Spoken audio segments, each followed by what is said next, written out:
whiplash and confusion among leaders in Munich, topping our world lead as President Trump and his cabinet espouse what critics say are something closer to the Kremlin's talking points on Russia's three-year onslaught against Ukraine. European leaders today were hoping for reassurance that President Trump understood how they view the Russian threat. And after the president said this week, Ukraine, quote, may be Russian someday, unquote, said that he trusted Russian leader Vladimir Putin when it comes to Ukraine, and even blamed Russia's invasion of Ukraine on former President Biden, discussing whether Ukraine could someday join NATO. That just happened yesterday, with European allies concerned that those comments resemble Putin's views of the conflict. European leaders had hoped that they were maybe missing something, and then today they heard a speech by Vice President J.D. Vance at the Munich Security Conference, in which the Vice President rebuked U.S. allies in Europe and signaled support for Europe's far-right parties. Take a listen. The threat that I worry the most about vis-a-vis Europe is not Russia, it's not China, it's not any other external actor. And what I worry about is the threat from within. If you're running in fear of your own voters, there is nothing America can do for you. Speaking up and expressing opinions isn't election interference. Even when people express views outside your own country, and even when those people are very influential. CNN's chief international anchor, Christiane Amanpour, is in Munich, and she spent the day speaking with world leaders. Christiane, good to see you. What are world leaders telling you about how they viewed Vice President Vance's speech? Well, honestly, it was stunned silence to a lot of it, quite a lot of shock in the room. There were a lot of senior delegates there. Afterwards, the German defense minister basically said his words were, quote, unacceptable. A Spanish delegate said it was indecent. But on the other hand, they did like the fact that he did say NATO was here to stay, that the United States viewed it as a very strong, transatlantic alliance, and they took that good part of his speech, so to speak. But it was meant to be, they thought, going to be about mostly Ukraine and how to implement the Trump potential peace plan with Putin. But instead, it was a speech really that amounted to diving deep into the cultural, political, and ideological wars. I spoke to the NATO Secretary General, who apparently has a pretty good relationship with President Trump. He's the former Dutch Prime Minister Mark Rutte, and he wouldn't be drawn on exact negotiations with Vladimir Putin, saying, we don't want to let Vladimir Putin sit back in his armchair in the Kremlin and know what we're going to do. So I kind of pressed him on that. Here's what he said.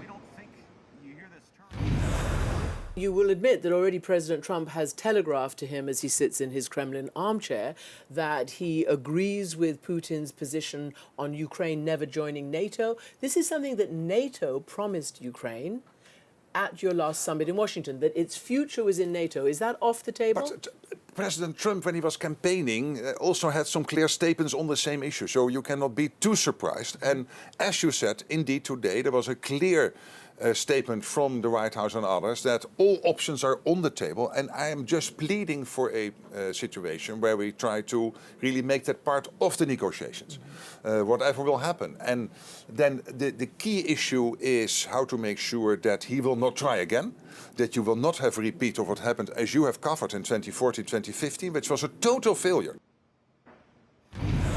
So security guarantees are the big issue, and that is what is unclear, absolutely unclear from Hegseth, from Vance, from Trump, from anybody. Nobody quite knows what these vital security guarantees are to prevent Putin from trying again, because we've seen his appetite in the past. Now, I'm going to be speaking to President Volodymyr Zelensky on stage here at the Munich Security Conference tomorrow, and we'll report back after that, Jake. All right, excellent work. Thank you so much, Christiane Amanpour. That should be an interesting interview. Joining us now from Munich, Republican Congressman Mike Turner from Ohio. He's on the House Armed Services Committee, was the chair of the House Intelligence Committee, and he's heading up the U.S. House delegation at the Munich Security Conference. Congressman, good to see you. You met with Zelensky today. What did he have to say? Good evening, Jake. Well, Jake, he was very upbeat. In fact, not only was he just upbeat, he's well on the elements of what could go in a deal. And I was, very taken aback by the fact that people's reactions to J.D. Vance's speech. I couldn't have imagined that anybody expected J.D. Vance was going to take this stage and outline the principles of a deal. You don't negotiate a deal at Munich. Munich is where you coalesce. You bring people together beyond, together around, principles. And those principles are: we're supporting Ukraine. We're going to bring peace. We're going to bring Putin to the table. That deal is going to have to be negotiated between Zelensky, the United States, and Putin. And there's a lot of work yet to be done. The Washington Post is reporting, Josh Rogan, that your delegation presented President Zelensky with a piece of paper for him to sign that would have granted the U.S. rights to 50% of Ukraine's future mineral reserves. Rogan reports, quote, Zelensky politely declined to sign it, unquote. Is that correct? No, our delegation did not. So our delegation includes 17 senators, 15 members of the House, of which I lead. We did discuss that issue with President Zelensky. He's very eager to get U.S. investment for both the mineral and other energy resources that are in Ukraine. He sees it as a way to both bring in future security guarantees, but also future investment into Ukraine. He is in discussions with the White House about those resources and what they mean really for the future of the economy and for the relationship between the U.S. and Ukraine. I think they're very important for Ukraine's future. But of course, that means there has to be peace. In order for people to be able to make an investment, in order for those resources to be extracted, in order for them to have economic impact, you have to have peace. So no one in the delegation presented him with a piece of paper to sign? No, we did not, no. Senator Roger Wicker, who's the chairman of the Senate Foreign Relations Committee, said in an interview with Politico that Pete Hegseth saying up front, before any peace negotiations have started, that Ukraine can't be a member of NATO, that Ukraine can't go back to 2014 borders. He said that was a rookie mistake. He said the comments were disturbing. What did you think of what Secretary Hegseth said? Well, I think it's certainly premature for anyone to put down any element of a deal. And I think certainly everything needs to be on the table. That's how you get a deal. Certainly the issues of NATO and the future of NATO for Ukraine needs to be open. Similarly, where those boundaries lie need to be open. Those are part of the negotiations. President Trump himself have left them open. And they need to, certainly we don't need the members of the cabinet of President Trump's cabinet to be defining those in the public. That's what's going to be part of the negotiations. President Zelensky's discussions with us today was that all of those need to be part of the negotiations, and certainly they relate to really the future of Ukraine and its viability and its sovereignty and its security. We also heard some European leaders expressing displeasure with Vice President Vance signaling some support for far-right political parties in Europe. Take a listen to this excerpt. But what